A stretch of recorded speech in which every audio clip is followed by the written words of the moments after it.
بسم اللہ الرحمن الرحیم۔ اس بارگاہ پہ لے جاؤں جس نے سب کو شانیں عطا فرمائی ہے۔ حضرت ابوبکر صدیق رضی اللہ تعالیٰ عنہ خلیفۃ المسلمین بنے، خلیفہ بنے تو سویرے جس رات خلیفہ بنے سویرے سر پہ ٹوکری رکھی، منڈی کی طرف جا رہے ہیں۔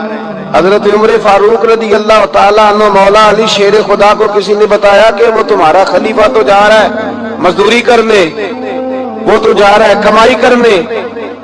حضرت علی شیر خدا مولا کائنات جناب فاروق اعظم دونوں نے رستے میں روکا کہ ابو بکر کہاں جا رہے ہو؟ فرمانے لگے کام کرنے جا رہا ہوں، مزدوری کروں گا، منڈی میں جاؤں گا، تجارت کرتا تھا اس کو جاری رکھوں گا، بچوں کا پیٹ بھی تو پالنا ہے۔ اب تمہاری حکومت کے پیچھے بچے تو نہیں نا بھوکے مروا لینے، میں نے کچھ کرنا تو ہے۔ حضرت عمر کہنے لگے چل آ کے بیٹھ، ہم صحابہ کو اکٹھا کرتے ہیں اور مال غنیمت سے تیرا وظیفہ لگاتے ہیں، آپ کو وظیفہ ملے گا ماہانہ۔ تو آپ بیٹھ کر کے مسجد میں تو ڈیوٹی کریں۔ بیٹھ گئے، مشاورت ہوئی تو حضرت ابوبکر صدیق رضی اللہ تعالیٰ عنہ سے پوچھنے لگے جناب بتلائیے آپ کا کتنا وظیفہ لگایا جائے؟ تو حضرت ابوبکر صدیق فرمانے لگے اتنا لگا دو جتنی ایک مزدور کی تنخواہ ہوتی ہے۔